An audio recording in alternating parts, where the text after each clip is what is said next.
And I'm Guy. And you're watching American Greatness, where we cover the midterms, the 2028 election, and beyond, all from a distinctly conservative perspective. And if you don't know about Alberta independence, it's the largest freedom movement in Canada.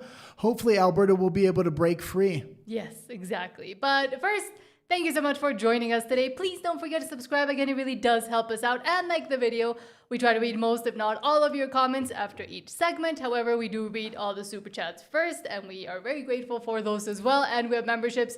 Thank you so much to all our members. Absolutely. And let me start saying hello to Don Nadalek, whose some comments didn't show up, but says, "High energy, urgent." This is a long one. Please read all my comments as one. Okay, will do. Danielle Smith always claims to be mandated by an Alberta majority. She said if independence wins, we get a binding referendum in the spring. Wins against what? What is the bar set at? I believe one or more of the other 9 questions get more yes votes or a higher total vote count. Smith will claim that, or those questions are her new quote-unquote mandate, and that they must be addressed before the independence question, thereby causing a 1 to 2 year delay. Smith stated, ref. And you can stop there for a minute. And on this channel, we do not kiss up to Danielle Smith or any other politician. We call it like we see it. And Danielle Smith, I've said right from the beginning, she's going to be a major problem, especially after this non-binding referendum. The only way we're ever going to see a binding referendum and get freedom in Alberta is to have a leadership review, get rid of Danielle Smith, and get somebody that will absolutely guarantee and has a track record of being committed to Alberta independence.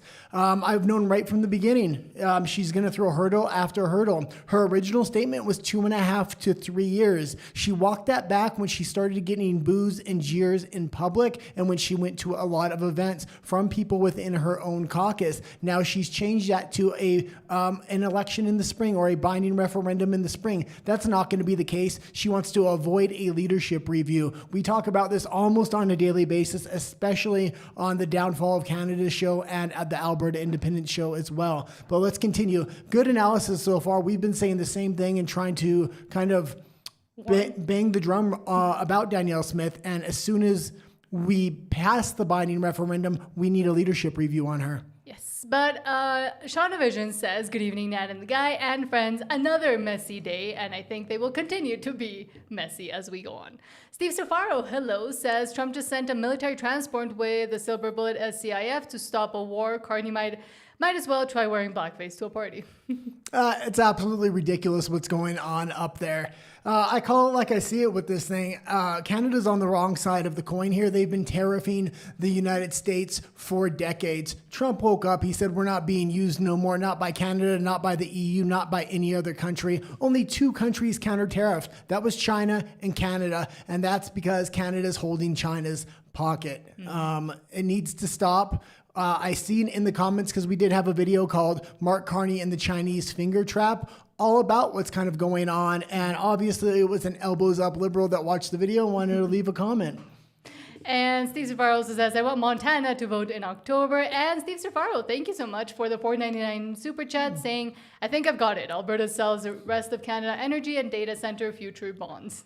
Yeah, there's going to be a flourishing relationship once Alberta does get its independence with the United States. A lot of our U.S. viewers may not know, but Alberta is the most conservative province in Canada. It's voted conservative for the last 93 years. It will be an absolute fantastic trading partner. It walks the other way than Canada. Canada goes to the left, Alberta goes to the right, along with Saskatchewan. But Alberta is really the province that has the chance to break free at the moment. Yes. And hello, Teresa Freedom. Thank you for being here. And Anya Zinsky says, happy Tuesday, Nat, Guy, and chat. Happy Tuesday to everybody as well. I look forward to this live. Okay, every one of your live guests. Thank you so much. And thank you for being here. And well, Michael. I'll say one other thing, because Steve Safaro said he would love to have people from Montana vote in the election. I'm sure they would if they could. Somebody did leave a comment that I wanted to kind of mention, and Steve Safaro reminded me of it. Even though Americans can't vote in the Alberta election or donate money to Alberta, going up and showing support, especially if you live right along the border on October 19th, that is the day of the vote, but there's going to be a big rally on October 17th. We would love to see some of our American brothers from down south up in Alberta supporting the independence movement. Exactly. And Michael Drader, hello, says Danielle torched her base, sorry. She'll go the way of Stelmach, Redford, Prentice, and Kenny. Absolutely. And we cannot lose our backbone here. She's going to keep saying she's going to have a binding referendum in the spring, and she's going to schedule it for the spring. And then she's going to say there's some kind of court challenge. You got to wait a couple of years. She's there to sabotage Alberta independence. We're so lucky we went the route of a decentralized movement without a leader. We see what's happening in Quebec now with the PQ. Oh, the PQ promised they would have an independence referendum very quickly if they were elected. Now they're saying, well, not to after Trump.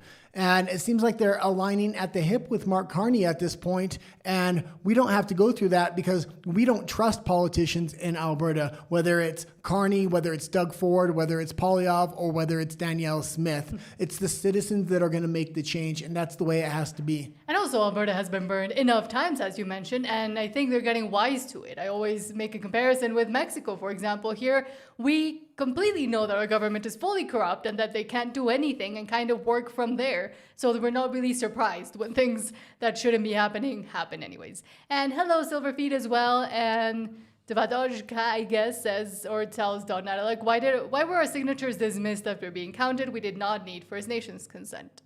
Yeah. Shenanigans.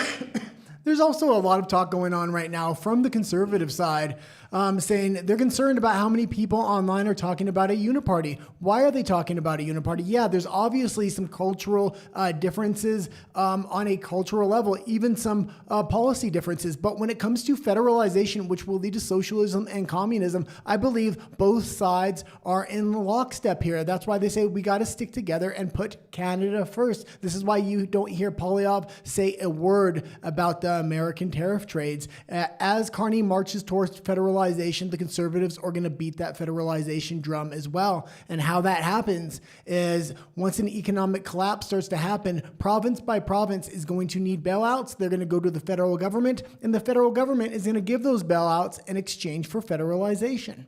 And Tal Talks Hello says, howdy again, Nat and Guy, hello. And Dawn says it's crucial for all voters to know of and choose this path. And especially now that we see the path that Canada is headed even further and the retardation that they have. Well, it's far more important that we look what's happening in the United States. What happened to Donald Trump in 2020? We got a couple sections where we're going to talk about the SAVE Act and cleaning up elections in the United States. Trump is doing a fantastic job right now, but in Alberta, with Mark Carney pulling out of this trade deal, I think we have every single advantage. I would be jaw-dropped if we lost on October 19th. That being said, the federal government has one thing in their advantage, and that is they're saying they don't have enough poll workers. They're saying they're going to have to hire outside of Alberta. They're saying mail-in ballots. They say they may have to hire non-citizens to count. This is absolutely ridiculous. We need to make sure people in the independence movement, number one, are asking for mail-in ballots, especially if they're going to volunteer as poll watchers or otherwise, because they may not have a chance to vote on that day. Mm-hmm. And David W. Carlson, hello, and thank you for being here as well, saying hello again from Parkland County, hello, and also over in our UMBLE, Saw Life, hello, which is Tal Talks as well. And KP for you says, good day, freedom lovers, Alberta independence. That's effing go. Yes. And on that note, let's actually go into some sad breaking news, I would say. Extra, extra, read all about it. Extra, extra, read all about it.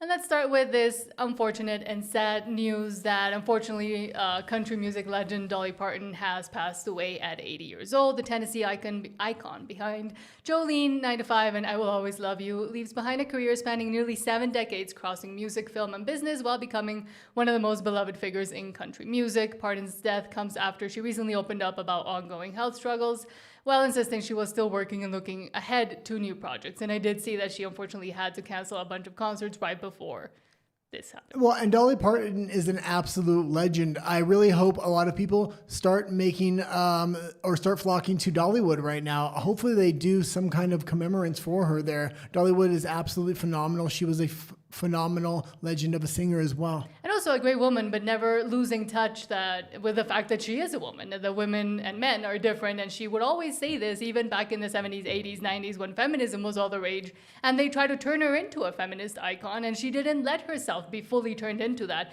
And talking as well about being a mother and a wife and how life works while she was working as well. And yes, some people still take her as this feminist icon, but I take her as a female icon, as a woman icon. And not just that, but also rest in peace to her and condolences to the family. Well, in many ways, she was a conservative icon, especially with I believe it was a 57-year marriage. So it's something people can strive for, I think. We can't, but let's watch. Fox News alert to begin this hour of America Reports, and we have got some really sad news to pass along to the nation.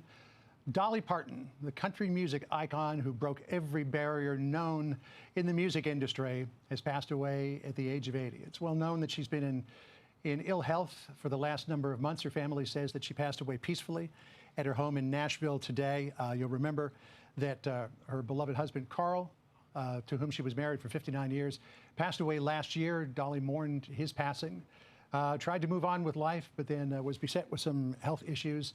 And she has now passed from this world. According to the family, she will be laid to rest quickly in a small ceremony. And I will say, maybe she died of a broken heart there a year after her husband passed away. It's a shame. Our condolences go out to her and her family there.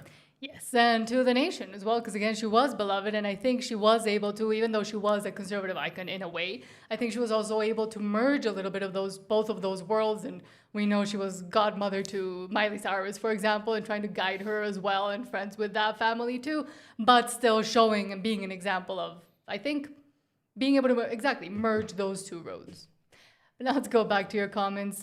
Steve Safaro, thank you so much again for the $4.99 super chat, saying, #Free Alberta Independence Rally, Let Alberta Decide, on Saturday, October 17th, 2026 at 3 p.m. at the Alberta Legislature grounds in Edmonton. Are you going to make your way up there, Steve? Then that's October 17th. That's 2 days before the actual vote. That's the final push that we kind of need. Mark Carney has given us a huge amount of help by pulling out of this trade deal and just grinding the gears of the Americans here. People in Alberta are friends with Americans. They do not want the path Carney is going down right now whatsoever. I think a lot of people that may have went out to vote for to stay inside of Canada are now going to stay home. And thank you for putting that message there so I could read it again about the rally. And continues, confirmed or mentioned speakers include Keith Wilson, the constitutional lawyer, Tanya Clements, John Bolton, and many more as well. And I will say one other thing. We're going to have to turn a lot of the clips up. Okay. Let us know how the clip volume is, just so I know.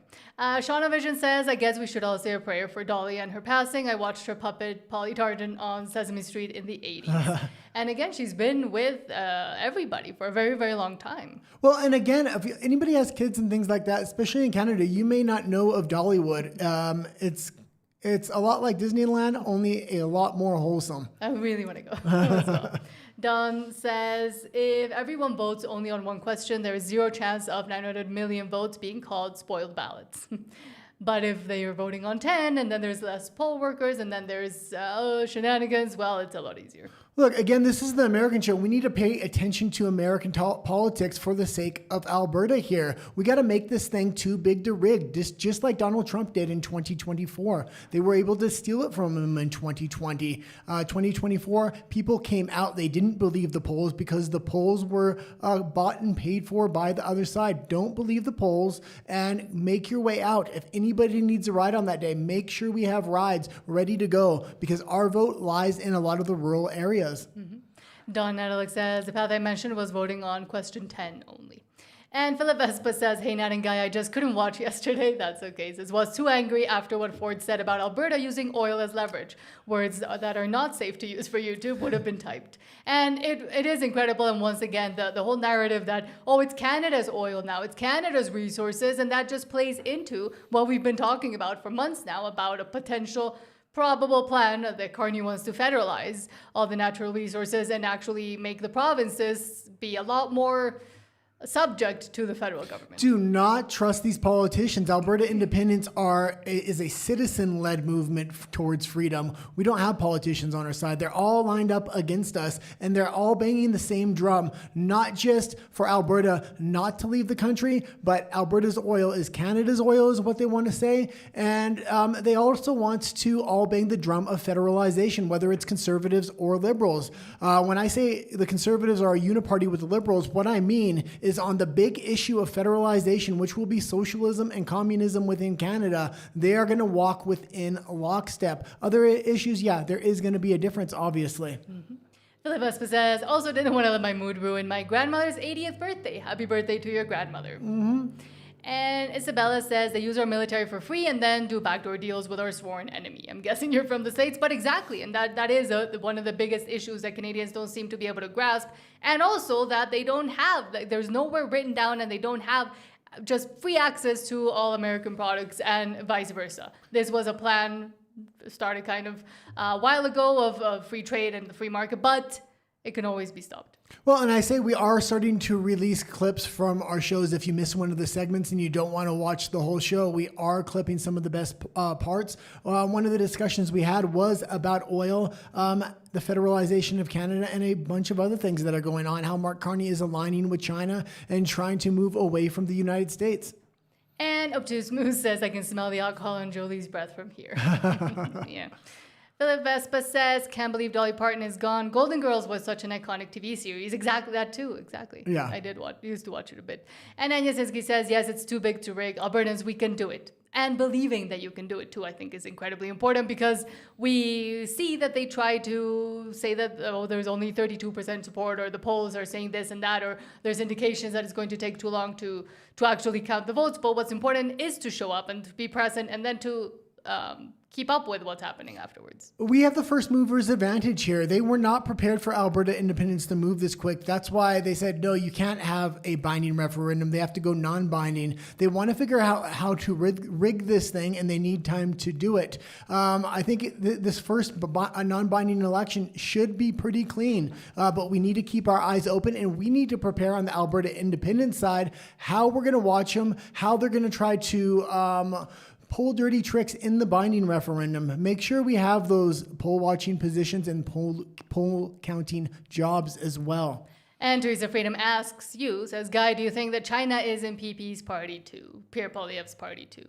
Oh, it's hard to say. I mean, I think they own Canada on a lot of different levels, and Poilievre is going to say he's forced to do certain things. That's why he has to appeal to liberal voters. That's why he has to liberalize himself and other things. I'm really just concerned about federalization. Federalization is the big magic trick that the conservatives and liberals are both on board with. If they get that, you're not going to be living in a free society anymore. These cultural issues aren't going to matter. Now, I tend to side on almost every issue with Pierre Poilievre, but I do not side with federalization, and I know the implications for that. And he needs to start speaking up against that, and the independent media needs to start questioning him about federalization before it is directly upon us in the form of bailouts.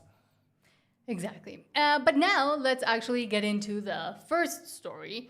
And we always see that we're starting to see now that there's woke 1.0 going away, and people like AOC saying that it was a big mistake and we shouldn't have done it. However, what if what's coming next with the DSA, the Democratic Socialists of America, and a lot of the other ones that are on their side might be a little bit worse than that? 9 most terrifying words in the English language are, I'm from the government and I'm here to help. Let's start with this, and as I was saying, unintended consequences, which I think they were probably pretty much aware of. Fox News says, quote, Zoran Mamdani is being sued by a group representing immigrant-owned grocers in New York City over the mayor's plan to open 5 city-run grocery stores throughout New York City. The group says small businesses will be forced to compete against stores funded by their own tax dollars who aren't competing on a level playing field. One Eastern Harlem grocer says a planned city-run store directly across the street could put his family's 25-year business under. Yeah, and one thing I'll say here is the DSA's policies are so horrible, you get to see the implications almost immediately. That's why these smaller races around the country, whether it's New York, California, or other places, pay attention because these policies fall apart almost immediately in front of their face. This is ammo for the midterms and the 2028 election. Canada is also 10 years ahead of America. I mean, they're firmly down the path of government-run grocery stores. Well, new this morning, a group representing immigrant-owned grocers is suing New York City over Mayor Zohran Mamdani's plan to open 5 city-owned grocery stores. And Fox Business' Madison Allworth has the details from East Harlem, New York. Hi, Madison. Hey, good morning, Dana. Yes, the Multicultural Business Coalition. They represent 50 chambers of commerce and multiple small businesses like the one behind me. They are officially suing the city over this plan. Essentially, they are arguing that they're taking taxpayer dollars, like dollars from the business owners behind me, and putting that into those city-run stores, which as a result won't have to pay anything in taxes, which will make it unfair in terms of competition. And you can pause it just for a quick second. And this is their voter base. This is the minority voter base the DSA thinks they represent. They also think they represent the working class.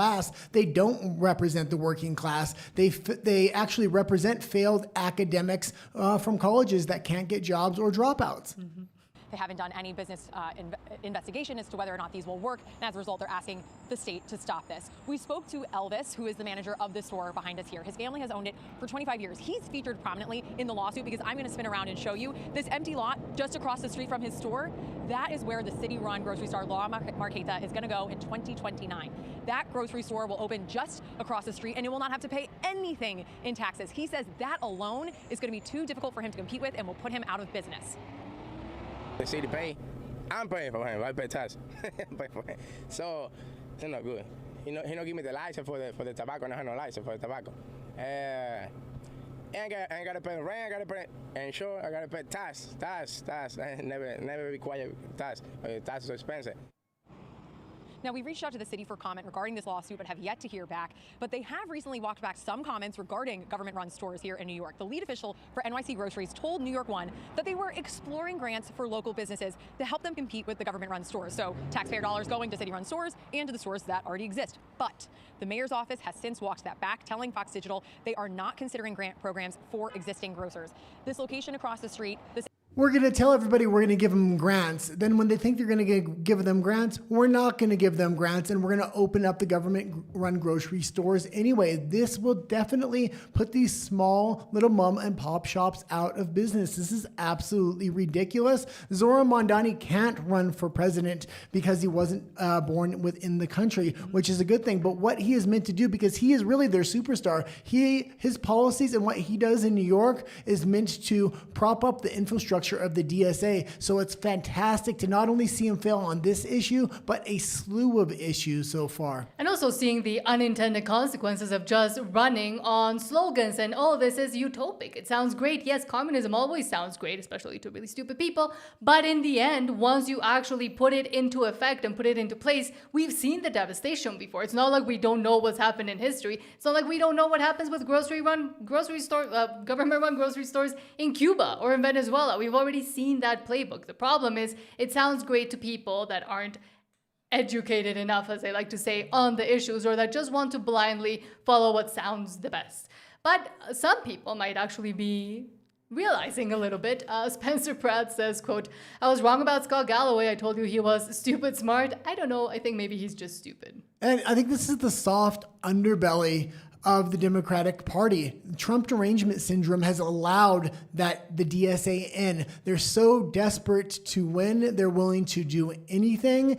This gentleman has Trump derangement syndrome to the nth degree, and this is why he's going to be willing to align with the DSA here. Bill Maher, on the other hand, has pointed out the flaws within the DSA many times, and my hat's off to him. Even though I don't agree with him on every issue, when it comes to the DSA, he's blowing the whistle, and he's an insider within the Democratic Party, which is good to see. I think Gavin Newsom is going to be our president. I think we're a luxist, sexist, racist country. And I think tall hand. I think the only thing I'm fairly confident about is that the Democratic nominee will be a straight white man over 6 feet tall. Do you think in general the country is racist and sexist in 2026? Yeah. That characterizes us in a general way? Well, okay. I don't see any reason why Secretary Clinton lost to Donald Trump other than sexism. I think Gavin Newsom. And I can tell you why you lost, because you keep calling everybody racist and sexist and everything else. They can see your DEI policies. They can see the policies and what happens at the end of the road when you follow those policies. That's why the Democratic Party is failed. And they're in a far worse situation today than when Hillary Clinton ran. Yes. And because they've let in all of these moronic ideas, which they've always been there, but they were kept at bay. But as the capture of the institutions, of the schools, of Hollywood, of entertainment, of the press, of everything was dominated by a stupider and stupider class that was being educated by those first captured institutions in the universities, well, then the ideas started spreading, and they started seeing that because most young people are idealistic, and most people that emigrate there maybe are benefited by a lot of the things that these people want to do, well, they were gaining and gaining and gaining support. So they just let the monster in through the front door, and now they don't know how to shut it. Well, I mean, I love that Bill Maher is being more clear conscious about this and trying to warn about it, but at the same time, he was also spouting all these things, and a lot of the woke 1.0 people were saying all these same things like not that long ago. So well, the Democratic Party no longer has a non-moving moral foundation. I don't know if they ever did, but they used to have some resemblance of some kind of moral foundation. They no longer do. It's just a matter of preferences. And when the DSA says, this is our preference, and the Democratic Party says, this is our preference, voters are going to look at it. And some of them are going to say, well, the DSA looks fine with me. And even a larger amount of voters are going to say, why don't we combine with them? The good thing about the Republican Party is there is a non-moving moral foundation, and that is called Christianity. That is what founded the West. It has seen us through hard times in the past, and it will again in the future. But someone that has been at this for a very long time and almost unchanged, funnily enough, is Bernie Sanders, one of the stars now and one of the main heads of, or behind the DSA, I would say. Mays says, this is one of my better videos, Bernie for the past 35 years saying we are rapidly becoming an oligarchy. I'm working on a new Bernie video today, and I'm sure there's many. But I was noticing the thumbnail, like the little pictures there. He looks almost the same, just a little bit more droopy as the years go on. But let's watch. This great country of ours is moving very rapidly in the direction of oligarchy. The United States of America today is increasingly becoming an oligarchy. More and more moving toward an oligarchy. We are moving in the direction of oligarchy. We will move even more rapidly in the direction of an oligarchy. This great country is evolving into an oligarchic society. It is called oligarchy, and that is the system we are rapidly moving toward. This is a budget that moves our country rapidly into the direction of oligarchy. A handful of billionaires are moving this entire planet toward an oligarchic society. Start off with the bad news, which is pretty bad, and that is that under Donald Trump, this country is hurtling rapidly toward oligarchy. And you have to remember, this great country of...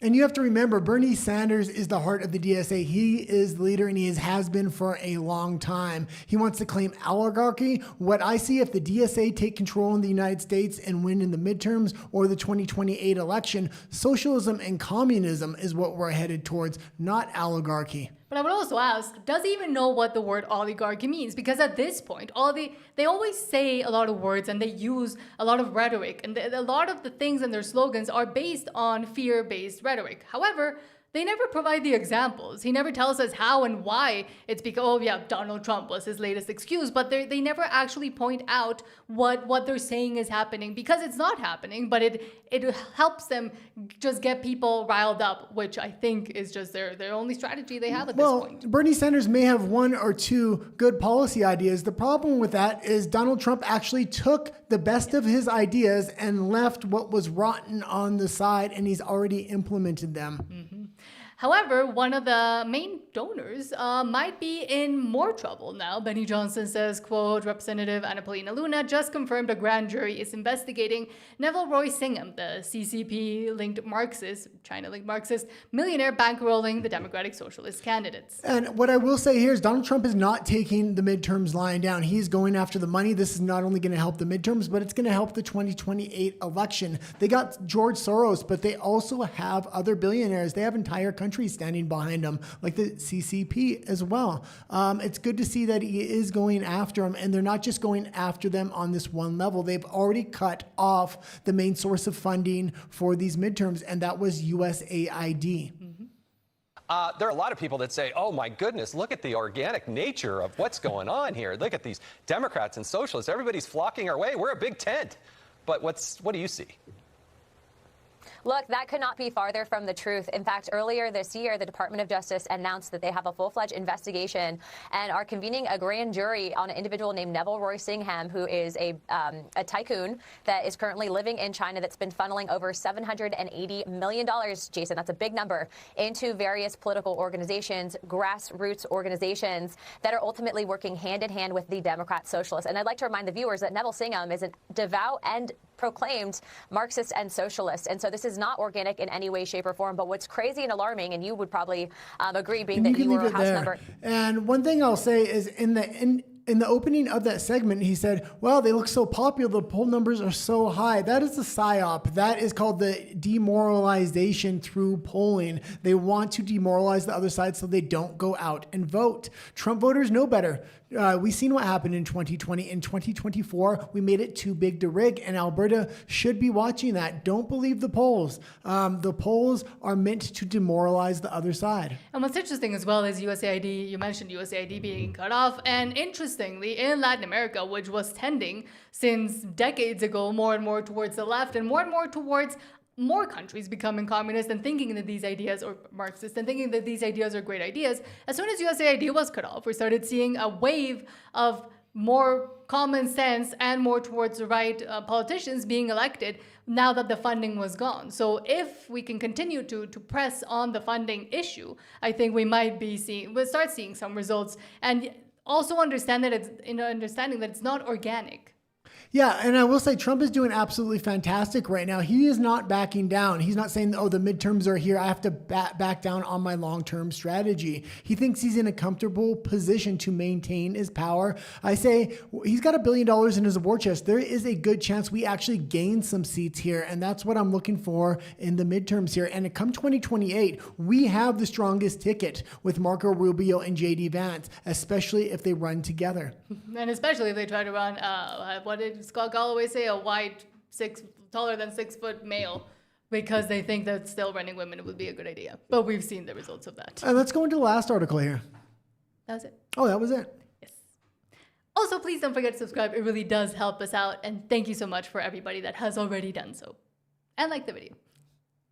Okay, let me go back into the comments and then, let me start with Teresa Freedom. Thank you so much for the $2 super chat, saying video volume could go up a bit. Thank you for letting us know. I will make sure to adjust them as we go. And I think for tomorrow's show or the next day on the switcher that we have, I'm going to bring up the DB permanently. Okay. But thank you so much for the super chat. You didn't have to super chat. We actually had a ton of trouble just before the show. I was running around like a chicken with my head cut off. We didn't have enough ports on the computer. It was very funny. But annoying as well. Michael Drader says, right, sells 0 barrels of oil from Japan, Korea, Republic, and Thailand, and Thailand, then 1 million barrels sold to China, North Korea, and Vietnam. And Michael Drader also says Polyev did liberate one thing, his Camrose campaign office, still for sale or lease. And we know that he is quickly moving out of there because he became very much less popular after he decided to not support Alberta's independence, even though that would have been a great thing to run on.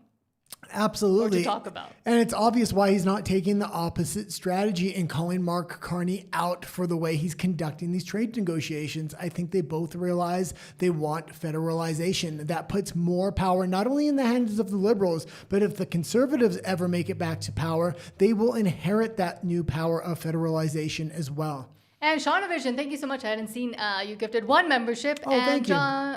And John, say thank you to Shaunavision because he's the one that got it. But thank you so much. And Michael Drader continues, just call 75 million Americans raises. Great strategy. Yeah, exactly. It's just, I mean, it's obviously fully on purpose. Well, and it's the same strategy in Alberta as well from the Federalists. Yeah. Michael Drader also says, wonder if China would ever offer Alberta in exchange for Vermont.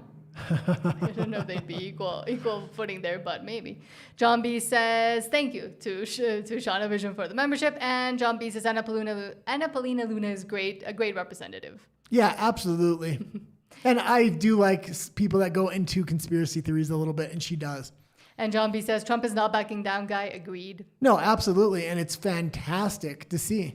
I think he has a much more long-term strategy in Iran, and that does not mean boots on the ground. That actually means the opposite. They want to break the economic back of Iran. I think Iran was banking on the fact that the midterms are coming up and Trump's going to back down. It's not going to happen. And before 2028, I believe he can accomplish that goal.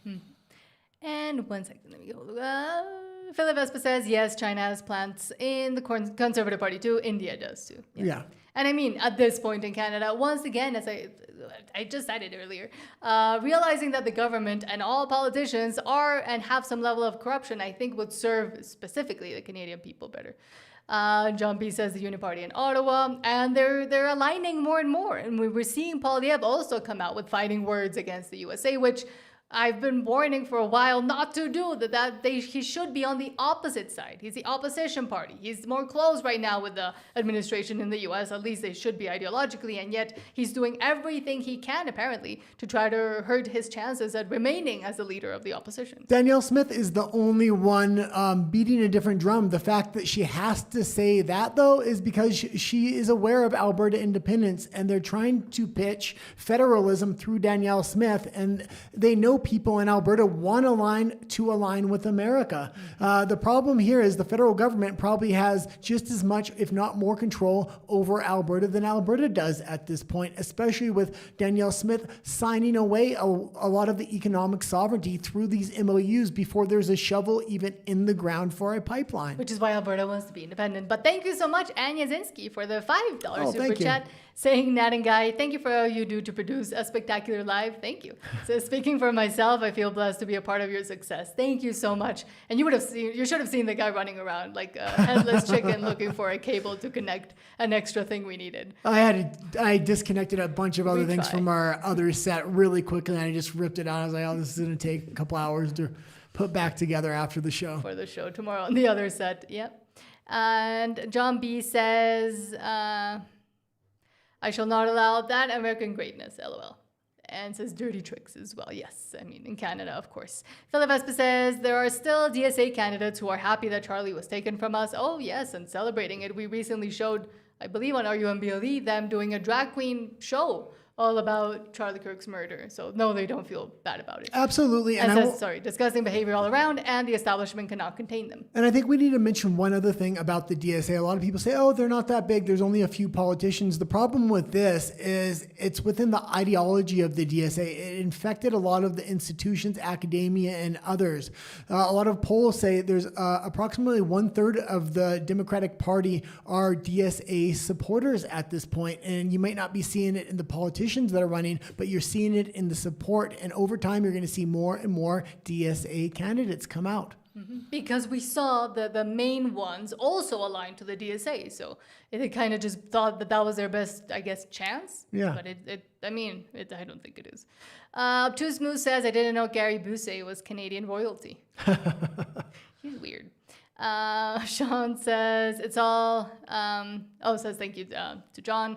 John B says, I like Nat and Guy's channel. It's a very good channel. Thank you. And Isabella says as well, thank you so much. We appreciate it. Too much praise. And Sean Vision says, somebody commented on the volume. I agree the volume could be up a wee bit. Okay. And we'll fix it permanently for the next show on this set. I've been meaning to turn up the dB, but I have to go into the settings and things like that. John B says, the feds need to be totally voted out in Canada and the United States. Yeah, they're permanently ingrained within Canada. There's two options for Canada. That's Alberta independence and for Trump to break the back economically of the Canadians, period. Daryl Robinson says, hi, Nay and Guy, or Nat and Guy. A lot of Canadians on social media agree with Carney walking and say the dribble Carney told the media is the details. Why are Canadians so obtuse? Because they've been trained to be so, I think. Well, you need to watch it a little bit more closely because you're absolutely right. They've been telling him to walk away from the deal, but there's a second component to that. And people called me crazy for banging the drum of federalization for so long, and I've been pointing out every single mechanism. But over the last 2 weeks, liberal media said, we do not want a deal from the Americans. We need to walk away, and the solution is federalization. And then they talk within their little think tanks, openly on YouTube, mind you, of how to accomplish that federalization. And their strategy is economic collapse of the provinces through walking away from a deal. And then as the provinces remittances come one by one to the federal government for bailouts, the federal government will exchange bailouts for federalization. And I must admit, it will work, especially with Poilievre remaining silent on a lot of this. Mm-hmm. And John B. says, Guy, you're totally right. I think the Republicans are going to gain seats in the House and Senate. Absolutely. I think a lot of people don't understand Trump's popularity in his policies. And they really had a lot of underhanded and dirty tricks in 2020. And even in 2024, he was able to make the election too big to rig. And now that he's cleaning up elections, I think you're going to really see his popularity shine through, especially when it was supposed to be a blue wave. It's not going to be a blue wave. I believe Trump is going to gain power. Well, also, especially because we're seeing DSA candidates on primaries doing better than the Democrat candidates, which is making the Democrats even more panicked as to why this is happening. And I guess that now with AOC trying to walk back a lot of stupid things she said, et cetera, we are seeing that maybe there should be more to worry on that side than the Republicans. And yeah, we continue to see people complaining about the Republicans. Hold on, where are we? Obtuse Moose says, oh, thank you. Says, I have the best format on this channel, 10/10 every time I watch. Thank you so much. But on that note, actually talking about the Republicans, they might be doing a bit better than I think a lot of commentary channels usually try to say on this platform and many others. And there might be a surprise coming for the midterms because many people do see them trying to make America great again. We will make America great again. Let's start with an example with this from Benny Johnson saying, quote, major SCOTUS victory on mail-in ballot rules lifts ban on 23 states. And what I will say here is this is a major story. We have multiple wrinkles in this thing. I didn't completely understand it at first because I know a lot of these rulings come down and then the Democrats challenge them or they put in other cases. So I went a little bit further to see if Trump is actually going to be able to implement a lot of these policies, because if it is, it would be a game changer for the midterms as well as the 2028 election. The Supreme Court has just overruled a block placed by an Obama judge preventing Trump's executive order to implement safeguards for mail-in ballots. The ruling now means states must turn over a list of every voter getting a ballot, put unique serialized barcodes on both the outgoing and return envelopes.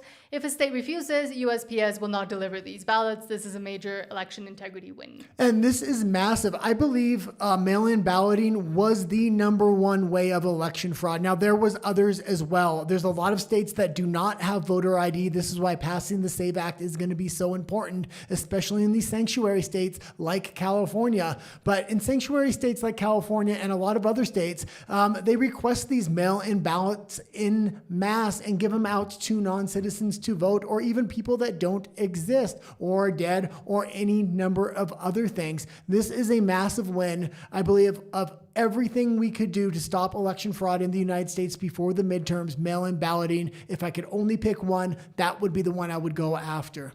And which is why we see a lot from the other side, and that we're used to having the ability to potentially, possibly rig the elections with their hands all up in the air and being very annoyed at election integrity, which that by itself should tell you something. But Gunther Eagleman says Newsom is already threatening to sue again, calling Trump's mail-in voting safeguards Orwellian. What's Orwellian is not wanting to have those safeguards in place in a democracy, but Pritzker is calling it an unprecedented attempt to interfere in our elections. They're not upset that the court let the order move forward. They're upset the basic eligibility checks might actually get enforced. Okay, so we've seen the kind of general ruling coming down here, and I was wondering what the Democrats' countermove would be, and this is going to be it. I'm going to let her explain it, but then there's a countermove to that countermove that Trump has an ace up his sleeve, basically. Let's get into it.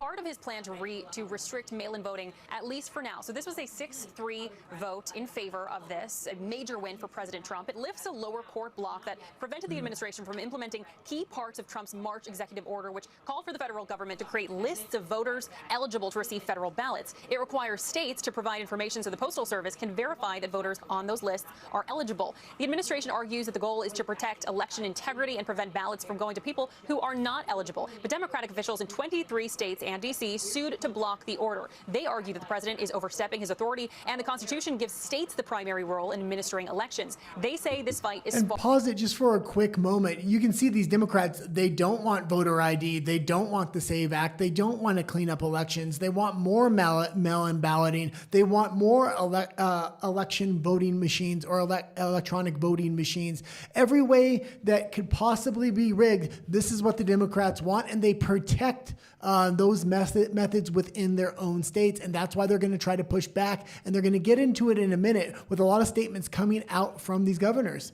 Far from over. So California Governor Gavin Newsom reacted saying, quote, California will be suing again to block these Orwellian rules from being implemented. Illinois Governor J.B. Pritzker responded, quote, the Supreme Court's decision allowing Donald Trump and the U.S. Postal Service to move forward with this unprecedented attempt to interfere in our elections is deeply troubling. And New York Governor Kathy Hochul stated, New York challenged this unlawful executive order from the very beginning, and we will continue the fight. The Supreme Court did not rule that Trump's executive order is legal. Justices instead ruled that the states who sued did not have the legal right to challenge it. And with just 70 days to go until the midterms, there's a lot of questions over whether these new rules could be implemented before then. Ainsley, Brian, Lawrence, back to you. All right, thanks so much.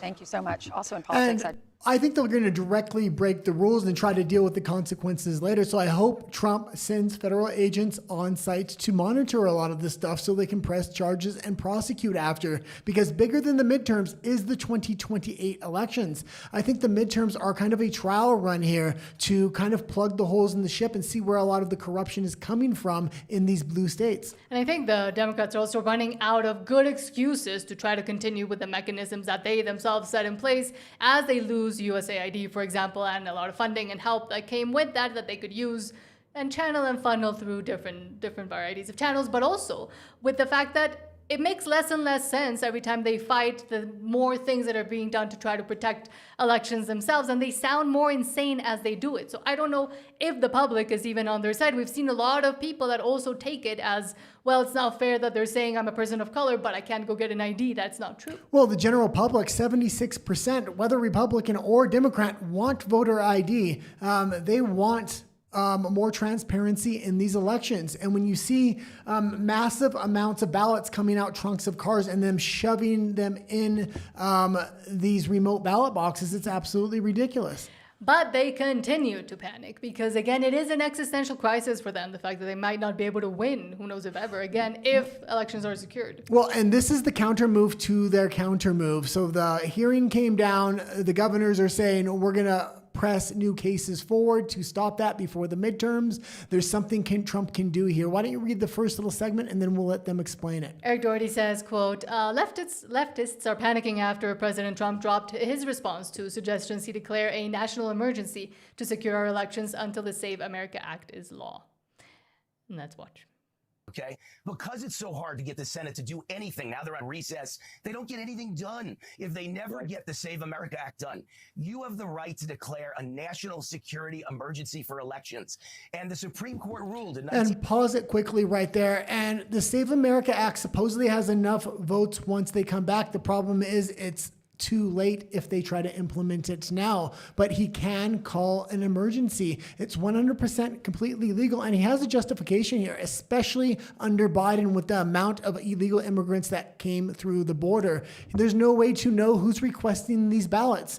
So we want voter ID, we want proof of citizenship, and we want no mail-in balloting or very limited mail-in balloting. He has the justification because of the mass immigration policies of the previous administration. 1983 under Reagan, that INS versus Chadha, that if you declare a national security emergency as the President of the United States, they can't challenge it. It can only be overturned by a 2/3 vote of both houses of Congress. So if you do this in the next month, we will get photo ID, proof of citizenship, and a limit to mail-in ballots, and you don't even need the Senate vote. Okay, I'll leave it at that.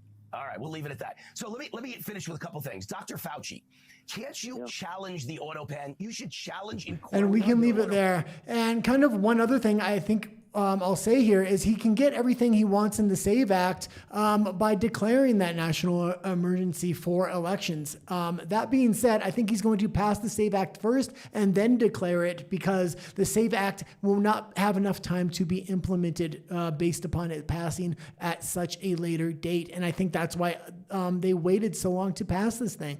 And looking at all of this from being from another country, I am originally from Mexico, it's insane to us, and I think to most other countries in the world, that there is places in the United States where you can go vote with no ID or with no real address, or you can just make up whoever you are, and that still it is considered a democracy. And those that say they fight the hardest for democracy, being the Democrats, people like Newsom and Pritzker and etc., the ones that are complaining about this are the ones that are most fervently against it, because they know they will probably lose, especially because, as Zed says, quote, CNN saying that white non-college college-educated voters prefer Republicans with the economy and inflation, with a net trust in economy going up 16 for Republicans and inflation going up 16 as well for Republicans. And white non-college voters are one of the biggest voting demographics. That's why they're looking at it here on CNN. The fact that Trump's economic net approval rating is negative, that all of a sudden Democrats are trusted more? They are not trusted more. Look at this. Well, isn't that interesting? Sometimes you get the slide cut off a little bit here, but there we go. We'll put that P right there. Party white non-college trust more on the economy. Look at this. It's Republicans, plus 16 points. Republicans are still trusted more on the economy. And this gets back to what I'm saying here. What is this? What is this? Hold on. It's not a, give me this. It's not a question mark. It's an exclamation point. It's an exclamation point from Kate, my producer. Everyone sucks. Everyone sucks. Everybody sucks. That's what's going on here. Everybody sucks. And you can pause it here. And I don't think everybody sucks. I think Trump has a long-term plan, and they trust him more on the economy than they do the Democrats. But why don't we go down? There is a secondary clip here as well. Yeah, the Democratic Party favorability with white non-college educated has collapsed.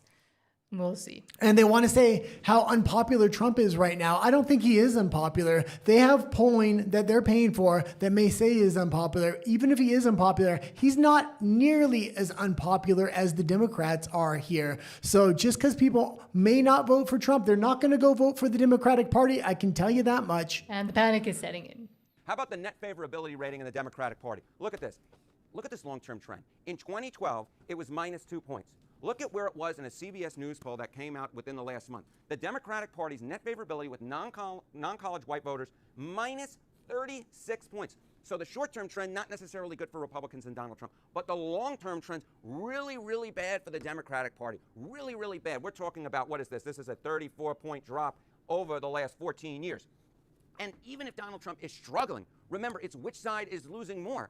When you match up Democrats, how about the net favorability rating? Yeah, and that's the thing. The Democrats are massively losing support, and a lot of that has to do with the DSA. A lot of Democrats are walking away and choosing not to vote. A lot of them are also crossing the aisle to the Republican Party. Republicans look like 90s Democrats. Hell, even early 2000 Democrats they look like with a lot of their policies. And we are also seeing that a lot of the fear-mongering, like Bernie Sanders and others like to do about, where democracy is at risk with Donald Trump, etc., has not come to fruition, and things are actually potentially also getting better and seeing a stronger administration rather than the nightmare that they always say that's coming and the Orwellian nightmare that they say they want to fight against. There's no nightmare to fight against, and yet in the news and polls and etc., we do see them trying to do a sort of, they want to magic up something that doesn't exist so people think it does, and then they act accordingly. Well, I don't know what they're going to do if the Democrats lose seats in the midterms, because that's going to be a huge indication for the 2028 election, especially with such a strong ticket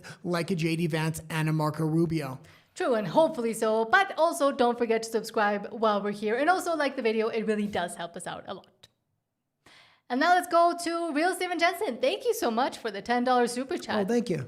Saying, I've written a book, Narrative History, about Alberta and its battle against Ottawa and the rise of the independence movement. When I get copies, would you get it if I send one to you, mail, or... Yes, I can. I know I have your email, so I can respond to your email. But thank you so much, and very interesting as well. Yeah, absolutely. And thank you so much for the super chat. But great that you wrote a book. Yeah. And now let's go to the rest of your comments. John B says, Vance Rubio 2028. Mm-hmm. Well, and we'll say one other thing. Make sure we turn up all the clips remaining, because we're not going to record any of these segments going forward. Yes.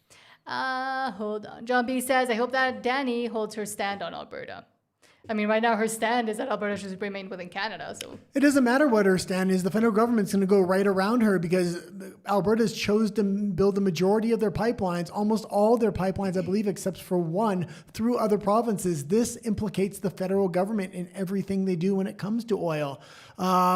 Danielle Smith can have whatever stance she wants. She has no real power to implement within this trade deal or anything else. And it's a damn shame because the stance she has with the trade deal, I actually like. But is it there just to look like a controlled opposition or a controlled dialectic from the federal government here? Mm-hmm. And Shauna Vision, thank you, says, yes, the quality of this channel, how they interact with their viewers, their lighting, their content, top quality. Thank you so much. Not how we interact with each other, though. Well, and I will say this, there's as good as everything is, we choose topics that typically get censored, so our reach isn't that big. The channel's not as big as I would like it to be, but we work every day to make it better. We're going at it. And John B says, they keep pushing these drag queen stuff in both Canada and the United States that CRAP needs to stop. And it did kind of stop, but I think they're also starting to get more and more comfortable to bring it back. Trump's been doing a fantastic job in the United States preventing legislation or taking a lot of legislation back. In Canada, on the other hand, it is there, and I don't see it going anywhere. Even Pierre Poilievre won't stand up against this stuff to take out the legislation. Mm-hmm. And when it comes to kids, I mean, Billboard Chris was recently at the conservative convention, and they had something that they should have passed that he was kind of supporting. And no, the conservatives are all for, what was it called again? Drag Queen Story Hour? No, not Drag Queen Story Hour, conversion therapy. For the new version of what conversion therapy is now in the eyes of the Canadian government. And Yazinski asks, in your opinion, how bad do we have to get before Canada will realize that the USA should be our best friend and trading partner? It won't happen for Canada. It will happen for Alberta. And I think this was a wake-up call just before October 19th. It's about 70 days away or something like that. This was the best campaign gift we could have ever had from Mark Carney in Canada, period. And I don't care what Danielle Smith says right now. She represents Federalists, and she's trying to act like she has a difference of opinion. You wait. If this vote gets lost, she's going to hop right on that Forever Canada boat where, we need to stick together as one going towards federalization. And I also think the plan that they have of federalization, of potentially becoming the resource colony essentially for a dying European Union, is too great of a plan, too big of a plan for them to actually want to get back in line with the US. They might have to do some concessions. I'm pretty sure they will probably soonish make some concessions, but continue with the stronger, grander plan of federalizing and essentially bringing communism into Canada. Donald Trump has absolutely destroyed the globalist in this second term. In the first term, they were able to freeze him out with the judiciary and other things,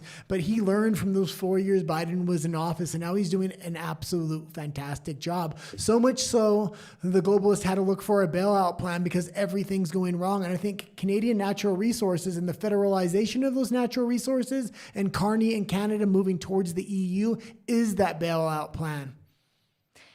And Sean says, Democrats are so crooked, it's unreal. Canadian liberals wish they could be as crooked as their American siblings. Well, now the American siblings, again, have had a lot of those mechanisms cut off and that's why they hate him so much too, because they know that he'll continue to go forth, Trump that is, trying to get rid of everything they set up for the past decades, and that what allowed them to get to the point where they are now.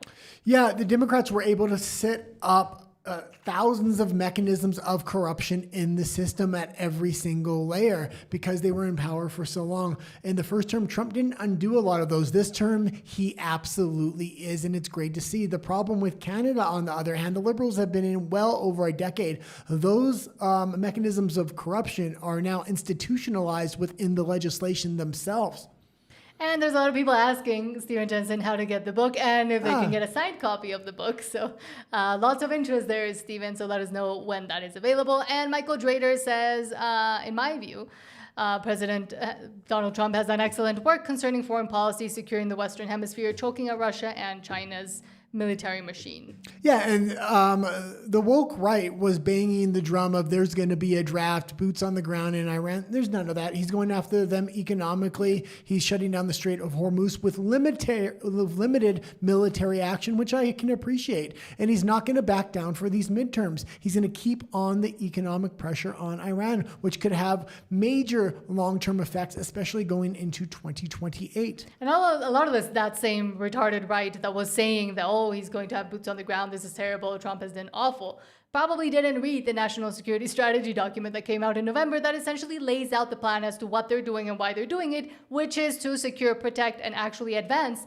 the Western Hemisphere. One of the few, if not the only countries right now in this continent that actually care about that anymore. Well, that's something I meant to mention. I forgot where I was going for a minute there, but I think they really took their shot far too early. We're 70 days out. I think they started banging the drum of a draft and there's going to be boots on the ground and everything else. The economy is collapsing. And now people have time to see this isn't happening at the degree that they're saying it is. And Harold Shade says, MAGA Republicans are all morons. Anyone that supports Trump is a loser like him. But let us know what you've done for the world lately, and then we can discuss.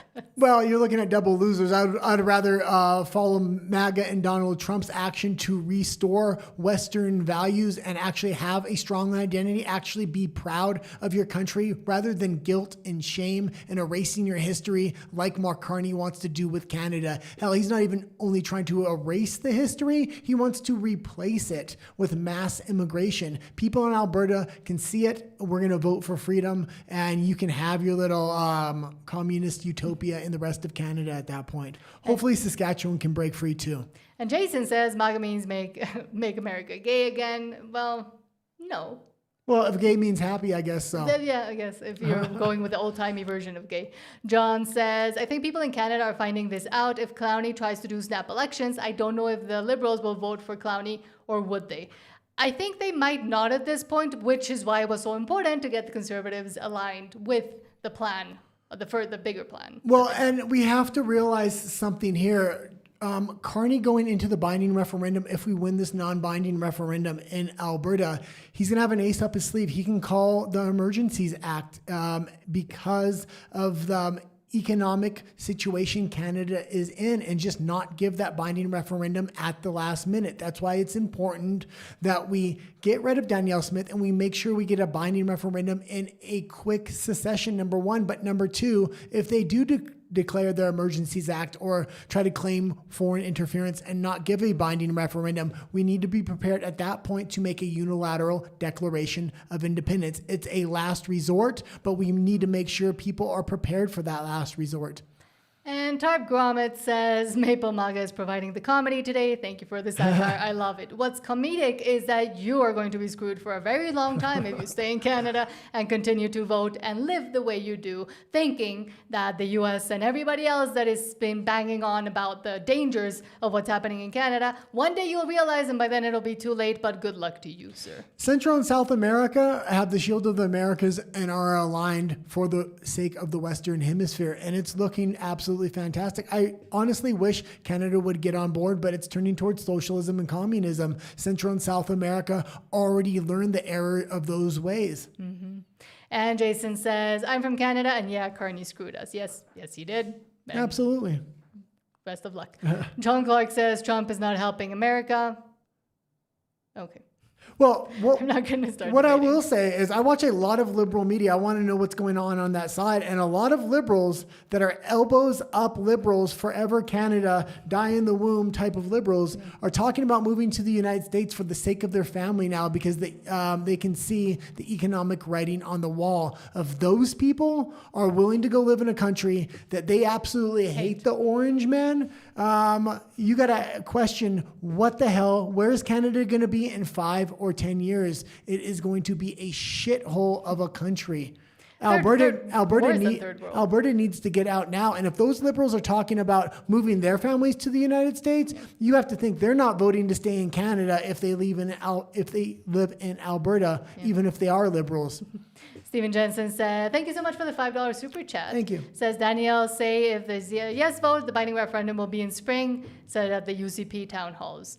And again, Will she made multiple statements before that saying 2.5 to 3 years. Then she started getting booed, jeered, and channels like ours, not just our channel, but a lot of independence channels say we need to have a leadership review on Danielle Smith. Then she changed her tune to, oh, we're going to have it in the spring in 6 months. She's saying that because she wants to avoid a leadership review, which would happen directly after the non-binding referendum within about a week and a half. Do not believe that. We need to get rid of her, because what she's going to do is say, oh, I set the date for the binding referendum. Oh no, there's a challenge. Now we're going to have to wait another year. Her job is to delay. Well, federalization happens across all of Canada, including Alberta. That's what the federal government wants at this point. Let's go into the next section if we can. Okay, hold on 1 second.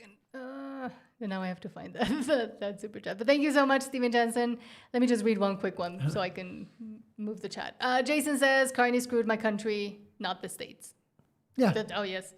Definitely the States is not going. It's going to be a tiny blip for the U.S. And that is what Canadians don't understand, that you're not that important. And you have to get that through your thick little skulls. Canada is not as important, big, prosperous, etc., as the U.S. is, and if you're jealous, well, then deal with it. But that's just the fact. The one good advantage Canada has is America didn't take any of this to heart. It's a blip on their radar. It is possible for the Canadians to re-engage at this point, especially before the midterms. Now, if they try to put an economic hurt and make a scene before the midterms, I think there's going to be hell to pay after, and that's going to be the cancellation of the USMCA and the announcement of a binding agreement that's a two-way agreement between the United States and Mexico. And thank you so much to Doug Ross for the $10 super chat you. saying Make Alberta Great Again is also a great MAGA. Yeah, exactly. Funnily enough, they both have the same initials. Yeah. And unfortunately, I'm going to have to get rid of John Clark because he's just being annoying. So goodbye, John Clark. Elbows up, I guess. No, he's an American that hates Trump. Go figure. But if you're just going to be annoying, well, he's an American. Thank you for stopping by. He's an American with his elbows up, I guess. And there's many of those too. Move to Canada. See what everything you actually really want to happen happens, and see the effects of it as well. Well, one other thing I will kind of say here before we move to the next section is Canadians have their elbows all the way up. They think they're calling this an economic war and everything else. This is a blip on the Americans' radar. They have so many things going on a global basis right now, with so many different tariff agreements, with so much geopolitics. What happens after the midterms if Trump actually gets their elbows up against the Canadians? And it wouldn't be hard to do, especially how Canadians have taken advantage of the Americans for decades with tariffs and then claiming it's the Americans doing it. No, it's been the Canadians, and everybody kind of knows it. Exactly.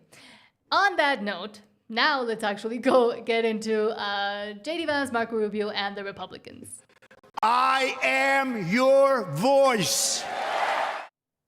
Let's start with this from Sean Hannity. That says, quote, J.D. Vance just bartended at a Cincinnati chili spot after announcing a $1 billion steel deal in his hometown. Oh, look at that, Canada. They're not suffering as much. And this is absolutely fantastic. I believe this was his hometown as well. And he just comes across fantastic, whether he's on The View with a hostile interviewer or whether he's at a bar. I mean, he pulls it off. We showed Carney's clip at a bar the other day. Yes. And man, it was like an elbows up rally. It was absolutely ridiculous. Something else I would say here, there's $19 trillion coming in to build new manufacturing in the United States. The rebirth of America is currently happening. The reindustrialization is happening, and come 2028, it's going to be absolutely undeniable. Right now, people may not be seeing it on the ground like they will in 2028 because a lot of the building of these facilities are just starting now. Cincinnati, Vice President J.D. Vance trading the campaign trail for the chili counter, serving up beers and hot dogs at Price Hill Chili. Earlier today, in his hometown of Middletown, Vance spoke about the economic stability of this country. He's back in the battleground state of Ohio, his hometown, as the midterms, of course, are heating up. We're going to keep watching this to see if he takes any questions or takes a shot. I'm not really sure. Or just has a chili dog. I'm not sure what he's going to be doing there, but it looks like the people are enjoying it. And leave it, because he's going to go into this speech here, and man, he's really speaking to the heart of the blue-collar workers, to these unions. Union workers and the union base is voting Trump now. The heads of these unions were getting payoffs, and they were Democrat, telling their base to vote for the Democrats. The base is no longer, the union members are no longer listening to these union heads, and they're voting Trump for their own future, for the sake of the country's future. Resident of Middletown, Ohio, this is a great day to be right here in southwestern Ohio. And you all know my story. I look at what you all are wearing, and I remember my papaw going to work in an outfit not all that different and coming to this very place to work for nearly 40 years as a welder at what was then Armco Steel. And I can't help but think about the last time a James Vance stood in this very place. He had spent nearly 40 years as a welder at Armco Steel, now, of course, Middletown Works of Cleveland Cliffs. He was not an educated man by any means, but he was a brilliant one. He was a complicated man, a man of faith who never went to church. He was an alcoholic since middle school, but he quit cold turkey as a grandfather. Okay, and you can leave it there, but you can see J.D. Vance is going to be great at these rallies, and he's learned a lot from Trump and the Trump rallies that he had, and his cadence is something to pick up on as well. I don't like Barack Obama. He is the one that kind of brought a lot of division into the United States, but his cadence when he spoke was something, and J.D. Vance has a glimpse of that, but he has that blue collar pass that he's going to be able to really lean into. And also, funnily enough, he was also in Maine recently talking about you distracted me. He was recently in Maine talking about the whole thing that's happening in Canada and the fact that Maine, being so close to Canada, is actually also being taken advantage of by all the impositions that the Canadian government has put on things like dairy and milk and etc. that do come from Maine and many other states that border and are next to Canada itself. And I think it's also good right now going into the midterms that this is coming for the Americans because it allows them to fully explain what Canada is actually doing, and on a bigger stage, I would say, than even in the news, for example. I'm waiting for you to go to the next article. Laura Ingram says, quote, Melania Trump is giving foster kids a shot at the American dream. Terrence Williams saying, I grew up in the foster care system. A lot of children do not have a home. So when I see First Lady Melania showing up for these kids and fighting for them, it hits home. Yeah, and this is absolutely fantastic. And Melania has done quite a bit in Trump's first term as well as this one, but she never gets any credit. She's constantly shit on there. She would be on the cover of Vogue or anything else if she was married to a Democrat. It's a shame the way they treat her in the media. Now, I'm glad to see her getting some shine from Fox News, but Fox News is probably the only outlet that's going to talk about it other than independent media. Even independent media, for the most part, looks past Melania a lot of the time. But do we remember the groveling that happened during Big Mike's era, during Michelle Obama, and all the news and attention she got? She still has a stupid podcast, and she still goes on tours around the country, around the world, talking about feminism and being black. Well, and one other thing, people are going to have to take their hat off to Melania one day, especially when Barron gets into office, because she had a huge influence on his upbringing. They basically prepared him for the presidency come 2040s. Here to weigh in on this is comedian Terrence Williams. Terrence, as a former foster kid yourself, what do you make of Melania Trump's commitment to this issue? We keep hearing how the foster system is so messed up, and no one wanted to really touch it. And she decided to make this a personal mission of hers. Well, first, thanks for having me on. And First Lady Melania Trump has been a champion for foster kids, and it means a lot to me because I grew up in the foster care system. My mother was addicted to drugs. She had 9 children. We bounced from home to home. I lived in children's shelters, so I know what these kids are going through. I know how they feel. So when I see First Lady Melania showing up for these kids and fighting for them, it hits home.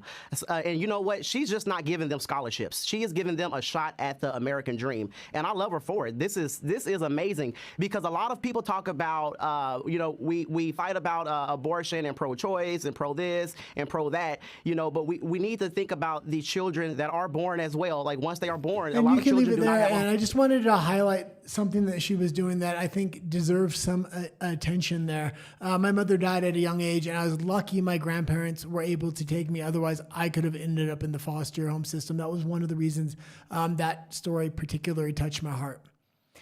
But next, also on the subject of helping children, Governor Gavin Newsom says, quote, I encourage everyone to sign up for both CalKids and Trump accounts. This is your child's money and everyone should take advantage of these programs. Yeah, and this is a clip that needs to be shown all over the internet. They can't hold Trump back. Even Gavin Newsom is talking about what a good policy this is. The fact that he's willing to do this publicly, even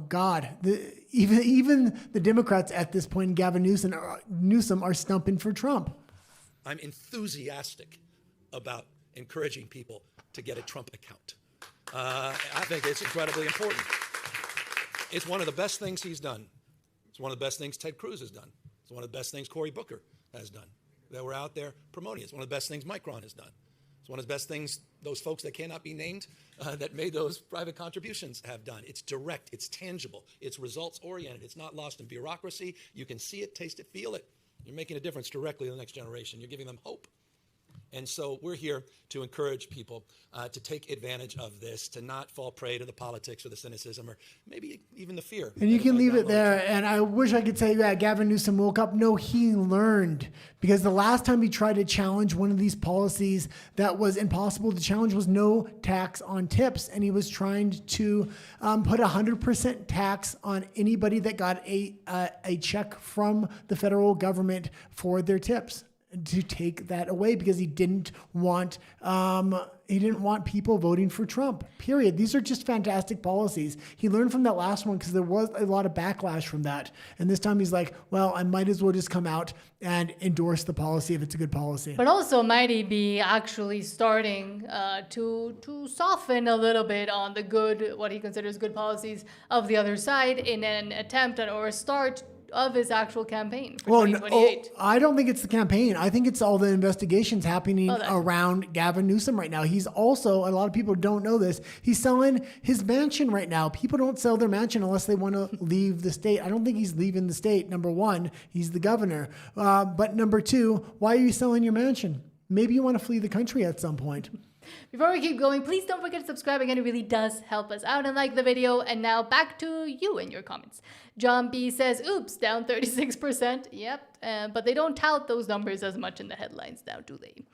Michael Trader says, north of the border, I think it's when they were fighting. Alberta and Saskatchewan are affected by the least by U.S. tariffs right now. As of right now, and the interesting thing you had to pay attention to Mark Carney is when he said, we're in a tariff war and we're going to go dollar for dollar tariffs. That gives him the control to choose what industries he wants to tariff on. So he can pick what each province he wants to break and win, meaning he can shut off the oil at some point if he wants to break Alberta, or shut off the potash, put tariffs on potash, or any number of other things. And he can choose what provinces that he wants to bring federalization to first. I think Alberta and Quebec are going to be the last two because they're the most Christian and the most independent-minded. Stephen Jensen says, 54 days, 6 hours, 1 hour, and 22 minutes until the referendum. Thank you.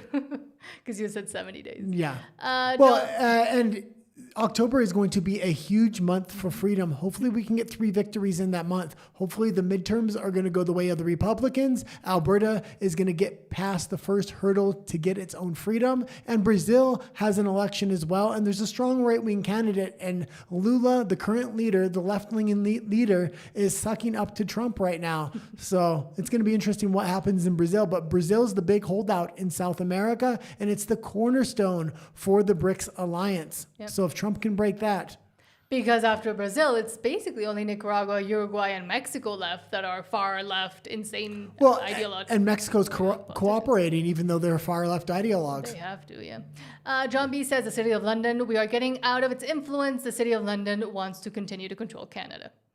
Absolutely. And Promethean Action Group talks a lot about that. If you want to learn more about it, go subscribe to Promethean Action Group. It's absolutely fantastic. And I'm right on board with that line of thinking.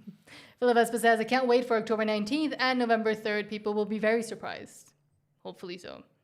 Jason says, Trump tariffs are unjustified. All it's doing is going to hurt American and Canadian consumers. Makes no sense because both sides lose money and jobs. Less so on the American side. Well, everybody said when Trump brought in tariffs, it was going to devastate prices, and prices were going to go through the roof. What ended up happening is the manufacturers from China and other countries ended up eating a lot of the costs, and they didn't pass it on to the consumer at the level that people thought they were. In Canada, it's all going to be fed to the end consumer and the citizen. Why? Because the market's not big enough. The manufacturers aren't going to eat the cost. They're not willing to eat the cost because Canada is basically a blip on their how much they make. Canadian Spider-Man, hello, thank you for being here. I think I missed one of your comments, but apologies. Says thank you for what you both do. Thank you for being here and for commenting. Says making your mark in history and taking a stand. Good on you both. Hopefully so. Maybe one day. You. Well, and we are I'll continue to talk even if it's just the guy that has to listen to me. And we are starting to do edited videos or segments that we're clipping from the shows. If you see them, play them through and give them a like, because we're not in the algorithm. We're in the algorithm for lives, not for videos. So they're really struggling at this point. And Canadian Spider-Man says it won't happen for Canada. They are too brainwashed. Yep. Yeah. And Jason, the one that said that the tariffs would hurt both American and Canadian, says, I live in British Columbia. I feel so sorry for you. We used to live there. The tariffs is going to hit my province hard. It's already expensive and we're taxed to the max. It's not an easy place to raise your family. But again, the only person you do have to thank is Carney, because he could have entered negotiations 14 months ago and formal ones where he wouldn't get more onerous tariffs put on them just for fun, just because, and actually do something for the country. But he decided not to because, again, we think the plan is a lot bigger than just fighting a tariff war. It goes far beyond that. And I say it every episode, but the Mexicans entered into official negotiations and the Canadians never did. Despite what the mainstream media says, the mainstream media always says Canada's in negotiations. They've never entered into official negotiations, so they weren't able to build a mechanism into the contract of official negotiations called a standstill, which prevents the Americans from making future threats of tariffs. That's why Mexico isn't in the position Canada is. Exactly. And Canadian Spider-Man says we're going to need a bigger boat to escape Canada. Yes, you are. Hold on, where are we? Michael Drader says north of the border, more Alberta and Saskatchewan are affected the least by the U.S. tariffs. I believe BC is going to be pretty affected, especially with lumber, softwood lumber and stuff. Hold on. Jason also says, unfortunately, we still have 3 years of Carney's destruction of Canada. Exactly. Well, no. And this is the big wake-up call people need. This is why I keep banging the drum on federalization. He may only have 3 years, but if he's capable and he's able to usher in federalization across all of Canada and all of the provinces, Canada is permanently cooked. That's the big magic trick. This isn't like one small policy about a cultural issue. Federalism in Canada will usher in socialism, communism, and everything else. The bailouts are going to be offered to the provinces for exchange for federalization, and it will be offered to the people in the form of a universal basic income. We're already seeing the Conservatives also kind of aligning on those same points and saying, oh, we have to stand up for Canada, et cetera, et cetera. Why? Because if they do get in after Carney goes out, because I really don't think he'd be able to maintain his position because this will make him greatly unpopular, but if he's able to fast track all those plans of federalization or nationalization, then the Conservatives can just continue with that. We need to pick it up because we're not even halfway through. So let's get into TPUSA and the midterms and news on that. I'm done. I'm pissed, and I'm not putting up with it anymore. Cut me off there. Let's start with this from our new full saying, quote, Senator Tim Scott was asked if Republicans are trying to, quote, scare voters with the fact that Abdul El Sayed could become the nation's first Muslim senator. Scott pushed back. Yeah, and Scott did an absolutely fantastic job pushing back here and made the reporter look like an absolute fool because he's speaking truth. I just want to read this. A Washington Post analysis online found that, quote, nearly 1 in 3 posts about al-Sayed from right-wing figures mentioned Islam, Muslims, or Sharia. Are Republicans trying to scare voters based on the fact that al-Sayed would be the first Muslim senator? Not at all. What we're more concerned about and only concerned about is the positions he has spoken about. He's the one that said he was committed to Sharia law. No one else said that besides Abdul El Sayed. He's the one that said he wanted to eliminate much of the national security apparatus that protects America. At the same time, he campaigns with Piker, who says America deserved 9/11. And we should say Al-Sayed did denounce that on this program. Al-Sayed did denounce those comments. And he continues to campaign with them anyways. You can't denounce it with your words and do something different with your actions. We believe what you do, not just what you say. Okay.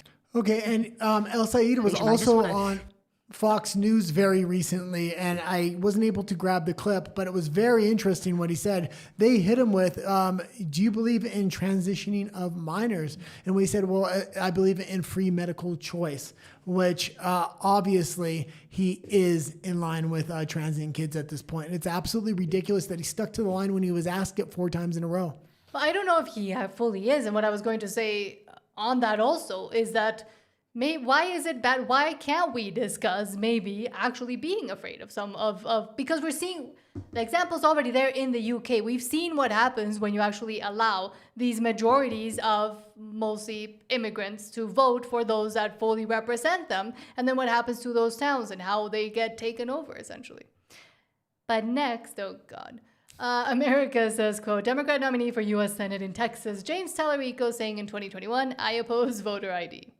Yeah, and I'm hoping Texas stands up and opposes this guy because he is not going to be good for the great state of Texas. And I've been looking into Texas. The amount of California transplants you have within that state and your 4 major cities are changing the voter blocks. Rural Texas is still Texas. The cities are starting to turn purple at this point, and it's very concerning. That's how you get candidates like this.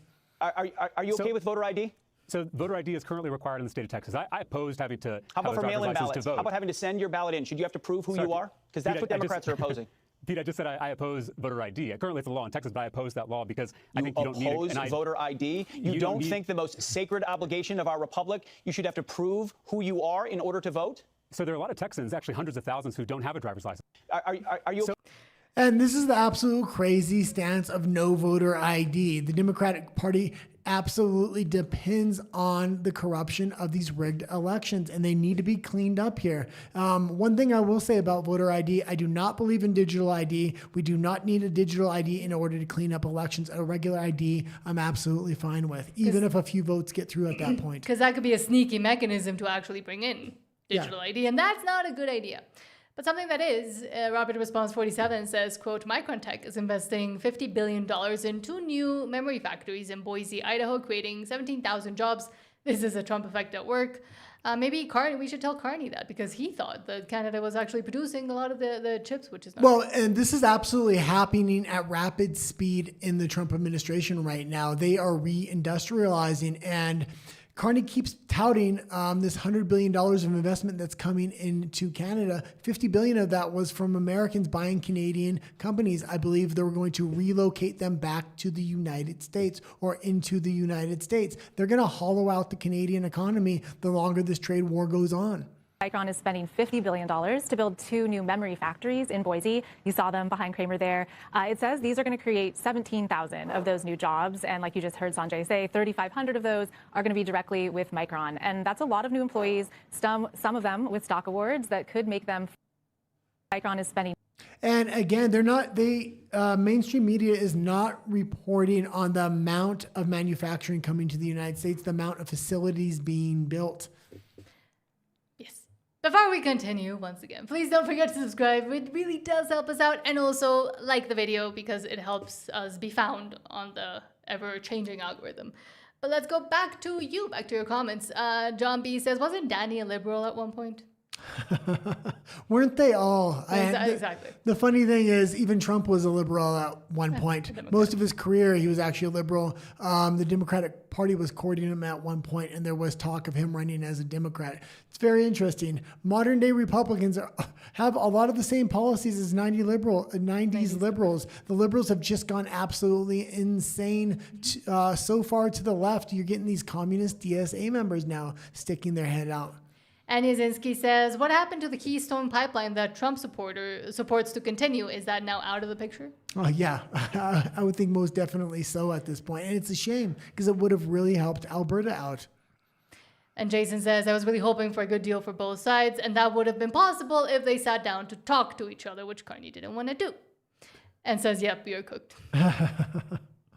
And hold on, where are we? Philip says, if you want to fight a war with America, volunteer on the front lines, you old bozo, to Harold Shade. Yeah. The one that said, yeah, Maple MAGA. Jason says, I was for MAGA, but MAGA is not what it stands for anymore. Trump screwed that up with the Iran war and not releasing the Epstein files. I fear you have been listening too much to Tucker Carlson and Candace Owens and what's his name? Well, I think The there's a line in the sand that you can draw with the war. The problem is this is a limited engagement. There's not massive boots on the ground. They're not looking for massive boots on the ground. They're looking to break Iran's back economically. Well, they kind of put a lot of naval assets in the Strait of Hormuz there. Nick And Fuentes, think, the Mexican. Sorry. yeah, and I think it's a completely different story if this was a massive invasion. That's not what it is at this point. Canadian Spider-Man asks John Clark, the troll, are you serious? Trump didn't put Canada in this position. We have been trending down for a long while, and I can't believe how many people are in favor of it. Maybe they don't travel. And I think that's a very good point right there by Canadian Spider-Man, that maybe they don't travel because, number one, a lot of Canadians can't even afford to travel right now. 40% of their income goes to taxes, which is also insane. But a lot of them live insulated within their bubbles, be it the bubble that is comfortable or the bubble that is doing really bad. But they don't travel outside of Canada. Maybe they go to the US every once in a while, and then they hear that the US is horrible and terrible too. But if you went to many other countries around the world, you will see that Canada is now basically a third world country, while a lot of the ones they think are third world countries are actually doing a lot better and feel a lot safer and are a lot cleaner than Canada. Well, a lot of Canadians are traveling now, and they're doing day trips down to America to buy their gas and groceries because Canada is so unaffordable at this point. They're having to migrate to the United States for the day. Okay, let's move on to the next section if we can. We'll have to leave some of the comments. We can get to them at the end if you want. Apologies. Let's get into, on all of this that we've been talking about, let's see what Trump has done. Let's get into the Trump effect. I'm Donald Trump, and I approve this message.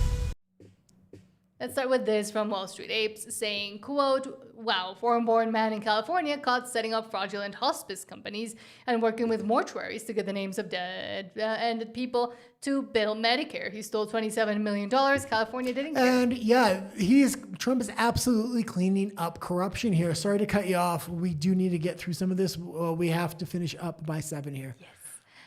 Okay. Fox was there as Oren Sachar was arrested by the FBI in Los Angeles, charged with stealing 27 million taxpayer dollars in a hospice fraud scheme, allegedly using some of that money to buy this Rolls-Royce Phantom. He was living the high life. He was making millions of dollars fraudulently and is very brazen. And he finally got caught, and now he's looking at significant prison time. Federal prosecutors say Sachar operated multiple fraudulent hospices, including one spelled as Holy Trinity. Sachar billed Medicare using names and personal And you can leave it there. And something I'll have to bring up here is Nick Shirley has been uncovering a ton of this. And then the federal government is coming in and attempting to clean this up. This is absolutely fantastic. But California, where that story is actually from, just passed the Nick Shirley law, making it illegal to report on a lot of this. That should just be blatant indication as to what California and Gavin Newsom's actual intent is, and everybody else involved in the government, because they were all really scared of a young kid doing real journalism. DFF says, quote, freedom 250 raised, but it's Trump and Elon Musk against the Dems, Mario Kart style. Yeah, I just thought this was funny. And the Freedom 250 race took place just last week. It was absolutely fantastic. Trump is giving a sense of identity and patriotism back to the United States, while Canada is doing the absolute opposite by trying to erase its history. Turn down the music then. Yeah. Sorry. Oh, look at Gavin Newsom.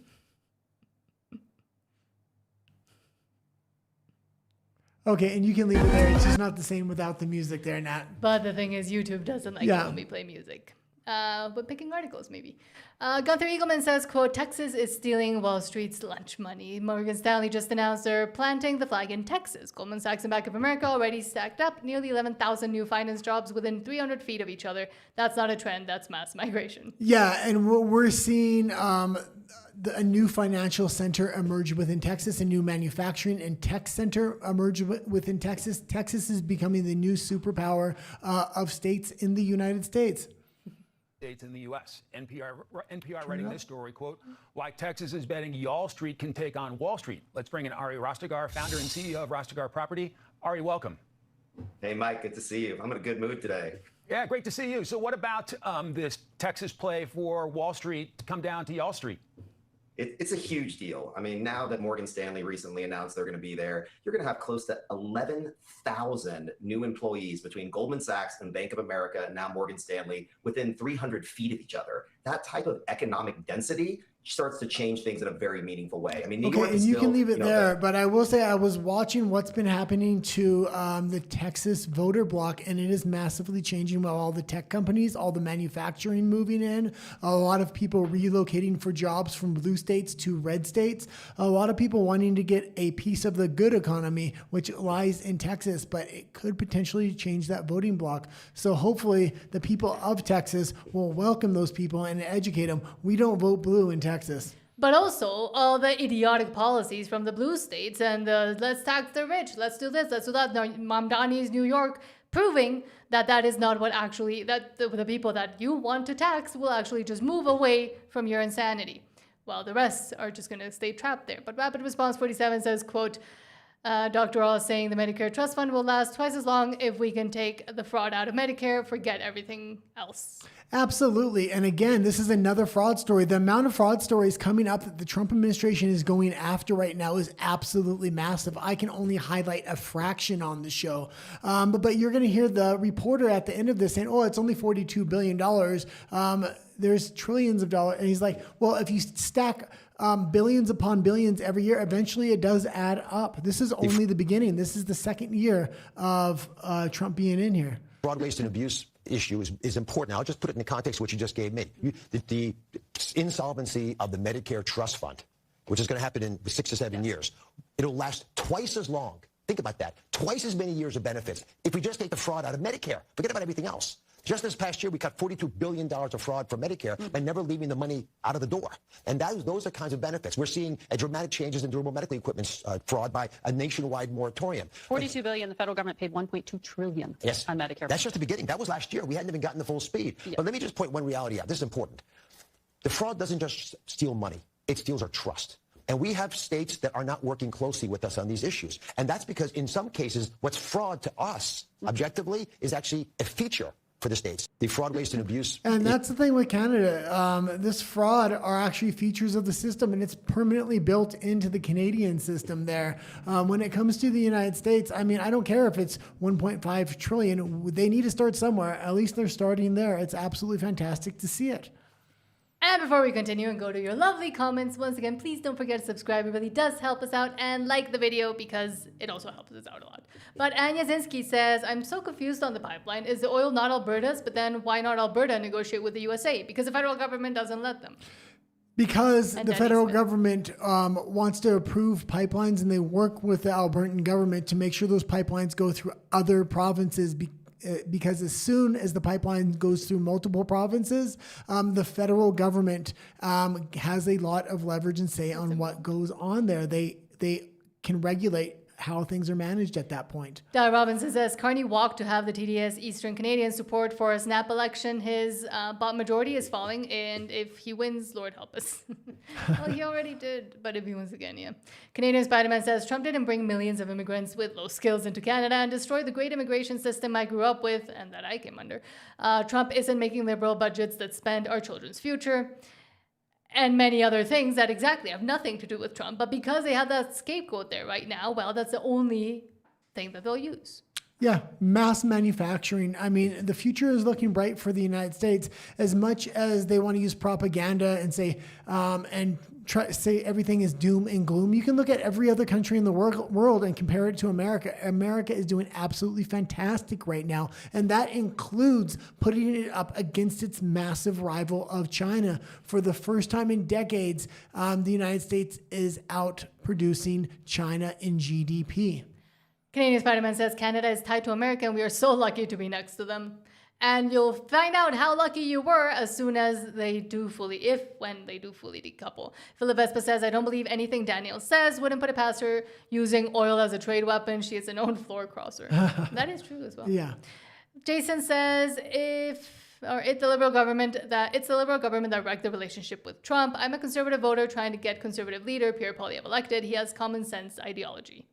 Yeah, the problem I have with Poilievre is I believe the conservatives and the liberals are a uniparty when it comes to federalization. I believe federalization will usher in socialism and communism. If Mark Carney can't get it done in this term, they'll usher in a conservative to finish off the mechanisms that Carney built for federalization. This is the problem that I have. Now, I do say on cultural issues and a lot of normal issues, I agree with Poilievre and I like his policies. The problem is I think there's a uniparty when it comes to the mass issue of federalization.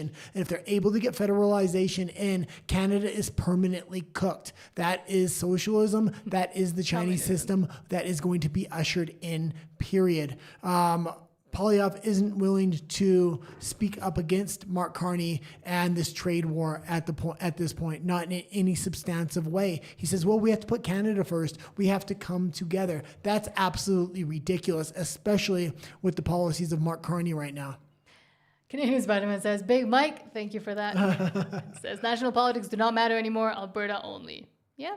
However, if national politics continue to go the way they do, it actually helps. It helps to talk about it because more people might realize that Alberta is that small glimmer of hope still left for some Canadians, at least. Jason says, Doug Ford, the Ontario Premier, is tweeting Trump. It's threatening Trump to shut off power to the Americans. I'm with everyone. It goes over my head. Yeah, I got some stories pulled for tomorrow, and we're going to go over that in depth. We went over it on yesterday's show as well. All the pipelines from Alberta usually cross Saskatchewan, Manitoba, go into the United States, and then they go across the United States, and they pop back up into Eastern Canada. That would be Ottawa and Quebec. The Americans have just as much power to turn off the oil as the Canadians do. And if the Canadians turn off the oil, their voter bloc in the East is going to be very, very upset with them because they're not going to get any oil. There is no pipeline that goes from Alberta directly to Eastern Canada. Oh, and over on RUMBLE, there's a lot of comments over on RUMBLE. But first of all, thank you so much to Independent Alberta for the one gifted subscription. Oh, thank you. And whoever got it, please thank Independent Alberta. And we will read your comments when we go over to our UMBLE, but the guy has been rushing me to get through the show, so we finish at 7. So let's get into the globalists. Whatever they say, it's the opposite. They never tell the truth. Well, I don't want to get into the globalists. That sounds gross, but let's see what's happening there. Starting with this from Fox News saying, quote, the clock just started ticking. Treasury Secretary Scott Bessent puts financial institutions worldwide on strict notice, declaring that any firm aiding Iran's illegal financial networks will immediately face immediate exclusion from the American banking system. Yeah, and this is absolutely fantastic. And why is it fantastic? Because we're not going the road of escalation and military dominance. We're not putting boots on the ground. We're not implementing a draft, despite what the woke right wants to say. What we're doing is having a blockade. We're escorting ships in and out, and then we're going after the Iranians economically. But when you go after them economically, it takes a while to do. So I hope this is going to be solved by 2028. That being said, Trump's not backing down for the midterms, which I'm glad to see. Any entity that facilitates money laundering on behalf of Iran will be removed from the U.S. dollar system. The clock just started ticking. The new sectoral sanctions determinations issued today target 5 of Iran's most vital lifelines that it exploits in other countries: digital assets, technology, gold, aviation, and shipping. These measures broaden secondary sanctions risk for anyone foolish enough to continue conducting business with this regime. Any entity that... Okay, and you can leave it there. And yeah, absolutely fantastic. I would much rather see economic escalation than military escalation. I'm okay with a limited military action, which that's exactly what this has been so far. But also to just enrage all the carny liberals a little bit more, Trump, slamming down the hammer, Eric Doherty saying, quote, President Trump saying that Canada will be treated like a state no longer. They feel entitled, and yet we don't need Canada, they need us. I can hear a million liberals screaming in the background. This was just posted. President Trump out with a brand new Truth Social post regarding tariffs on Canada. It says, quote, on January 1st, 2027, tariffs on all cars, trucks, both large and small, automotive parts, and steel will be increased to 50%. Built in the U.S., and there there are zero tariffs. Canada will be treated like a state no longer on trade and in other ways. Also, they are among the worst nations in the world to deal with. They feel entitled, and yet we don't need Canada. They need us. So the quarrel between the U.S. and Canada continues, with Trump announcing an increase in tariffs. And what I will say, he's absolutely bang on there. Canada needs the United States, not the other way around. And Alberta needs to vote for its independence so it can have a good trading relationship with the United States once again and say no to that socialist communist path Mark Carney wants to head Canada down. And next, for the biggest story recently on the failures of DEI and the bigotry of low expectations. If you don't know the story of Jason Arday, he was a professor at Cambridge University who essentially plagiarized his entire life. And then when he got caught, started crying out racism, and this is because I'm black and they want to oust me. And eventually, unfortunately, he did end up taking his own life, allegedly, because of all of the harassment online, but essentially because of the accountability. Mary Neufeld says, quote, Bill Maher tore into the Jason Arday story and the audience didn't hold back. And Bill Maher's been spitting fire lately. Let's take a look at it. There was a story. I mean, if you're going to talk about academics this week, I just have to bring this up. This Jason Arday story. He's a professor. Really sad. Very sad. It was a suicide at the end. I mean, a week ago, it was not that story. He was the first black professor at Cambridge, I think. Yes. And the youngest. The youngest. Okay, whenever I hear a story like this, first of all, I don't believe anything. I don't believe anything anybody says. Right. I have to read 2 or 3 more articles, do a deep dive. But the first story was, okay, this guy was just wanted by the left to be what they wanted him to be, which was the first hero professor, black professor. But really, he was guilty of plagiarism and all sorts of incredible lies. And because they're so captivated by DEI and wanting this, they just let him pass. And I said, well, I'm going to check this out. Mm-hmm. No, that's exactly what happened. Right. It's the soft bigotry of low and expectations. It's not just that they let him pass. It's that they ignored the glaring red flags like grammatical errors in his thesis and things in his backstory that just didn't add up, like running 30 marathons in 35 days. And to me, Cambridge has a lot of explaining to do about how they seem to have really cynically used this person who was obviously struggling with mental illness to further their own diversity and inclusion goals. He didn't learn to speak until he was 18, right? He said he was autistic. He said a number of diseases. He said he was, I can't find it, but he was just crazy. Oh, he has testicular cancer, brain tumor, epilepsy, locked-in syndrome. I don't know what that is. He said he ran the marathons with a broken leg. Right. He said he was mute until age 11 and illiterate until 18. And then became the greatest professor. And I mean, it's like a prank. Like, Okay, you can leave it there. And what I'll say about this is where DEI practices will get you. And Canada is neck deep in DEI. These are racial hiring practice, period. These are racist practices. Yeah. And again, soft bigotry of low expectations and of using the consequences of using a human being, probably very troubled individual, for your own purposes and to essentially just big up your institution because you know that that's what's was working. Hopefully not so much any longer, but in the UK, yes. But to big up your own institutions. Speaking of the UK, Take America Back says, quote, Britain never lost control of America. They just moved the leverage to a bank. Trump is breaking that grip right now. Yeah, and this is about the city of London. This is through kind of adjacent think tank of Promethean Action, and he does a fantastic job of describing it. We'll get through most of it, but I highly recommend going to subscribe to not only Promethean Action, but this gentleman as well. Hey, if you ever watched Promethean Action, Rich Does Politics, General Blaine Holt, or me, you may have noticed a common theme, right? And that is that the city of London is getting taken apart by Trump. You know, some people hear that and tell me, Stephen, city of London thing, it isn't even real, it's just conspiracy. I get it, because when you say it out loud, it does sound kind of insane. So I'm going to walk you through what's sitting out in the open, and you can decide for yourself, right? In the middle of London, there's a piece of ground about 1 square mile across. It's called the City of London, and it's a corporation. And it's not the same thing as the London you're probably picturing with Big Ben and all that, right? It sits inside the bigger city like a small box inside a big box, with its own mayor, who isn't the mayor of London, by the way, and its own police force separate from the rest of the city. 8,600 people live in there. 600,000 work there in 1 square mile. And the gap between those two numbers is where this gets strange, because when they hold their local elections in that square mile, it isn't only the people who live there who get to vote. The businesses vote, the employees. A company registers voters based on how many staff it has in the building, and there's 1 for every 5 employees up to 10, then another 1 for every 50 after that. So a bank with a couple thousand people walks in with a stack of votes, while the family in the flat down the street walks in with 1 vote. 2/3 of everybody voting in there is on the list because a company put them there. And you don't have to take my word for it. You can pull it up on the internet right now while I'm talking. Then there's a job in there called the remembrancer. It's been running around since the 1500s. And what that man does is he sits in Parliament watching every piece of legislation that touches the city's interests and reports back on it. No other town in Britain has anything like it. It's like a gatekeeper. In 2013, a sitting member of Parliament formally asked for this person to be removed from the chamber. But they didn't get their way, and that person still sits there today. Now on to the next piece of the puzzle. Britain still holds all these leftover territories from the empire: Cayman Islands, the British Virgin Islands, Bermuda, Jersey, Guernsey, and so on. Right? All these places. The organizations who measure this for a living rank that network year after year as the biggest offshore system on Earth. And in the 1950s, that same square mile came up with the great idea of holding American dollars in London instead of America. Why? Because dollars sitting in London aren't covered by American rules. American money printed in America is sitting where no American regulator could ever reach it. So when somebody tells you the City of London runs the global money trade, well, they're talking about that. Okay, and you can leave it there. And it's absolutely a fantastic video. I highly recommend going to watch the entire thing. This idea of all roads lead back to the City of London is very pervasive right now, and I think it is very true.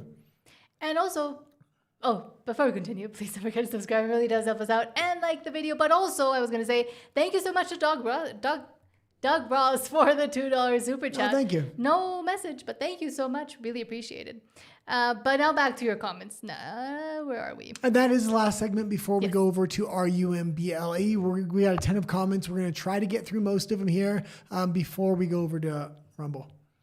RUMBLE. Canadian Spider-Man says Carney will go to an election and he will win again, sadly. Well, I don't know if he wants to do another 3 years. I think they only need him in there for these 3 years. I think he can build the mechanisms of federalization. And ultimately, honestly, I think they actually want a conservative in there to finish off a lot of the federalization so the people will actually cheer it on there. Jason says, rest in peace, Dolly Parton. Found out she passed away today at the age of 80. Yes. That was an opening story we covered in the breaking news segment, and our heart goes out to her as well as the family. Yes, and she was very important, and she was able to merge a lot of things together. And now continued going, sorry. Philip Vespa says, no, we have Alberta independence. The suffering will be over starting October 19th. Hopefully so. Jason says Alberta will get freedom, not the rest of Canada, because the other provinces went woke mostly, except Alberta and Saskatchewan. Well, Alberta will only get freedom if we're willing to fight for it. That means after October 19th, we need to make sure we get rid of Danielle Smith, get somebody in there that is committed to getting a binding referendum. And if the federal government plays any dirty tricks like declaring the Emergencies Act because of the state of the economy or any number of other things like foreign interference, we have to be prepared to declare a unilateral declaration of independence. And we need a leader in there that is willing to go to those depths, period. And Jeffrey Wolf, hello, says, hello, first timer here. How's everyone's day going? Oh, absolutely fantastic. Thank you. And asks, didn't the federal government stop the vote for independence? Not yet. Not yet. They give us a non-binding referendum, which is supposed to lead to a binding referendum, and then we're supposed to get our independence. Currently in Alberta independence, we are game planning in case there are any loopholes or tricks the federal government tries to play, like declaring the Emergencies Act or claiming for interference. And Shaunavision, thank you so much for gifting a membership that Jason got. And now Jason has been very active, so thank you so much. Yeah. Hold on, where are we? Jason says, no, hold on, no, we're not there yet. Jeffrey Wolf asking, is this a Canadian-based podcast? Sort of. Don Nedelik had answered, it's Mexican-based. We are in Mexico. I am from Mexico. I lived in Canada for 13 years in BC, Vancouver, Canada, where I met you. But then we realized Nothing. But then we realized where the direction that Canada was going and decided we are not going to stay here. There was no movement for Alberta independence, for example, so we decided to escape. Very convoluted answer there, Nat. Yes, we have two shows, one called American Greatness, where we cover American politics, hoping to get the Republicans over the finish line in the midterms and 2028 and J.D. Vance into office, as well as a show called Alberta Independence, which is the biggest freedom movement on the planet and can give the roadmap to other citizens around the world that you don't need politicians to gain your own freedom. We also covered the downfall of Canada quite a bit as well. But both America and Canadian politics are, I think, forever intertwined right now. Philip says, Tucker is a liar who is halfway towards Islam version. Yeah, I completely agree.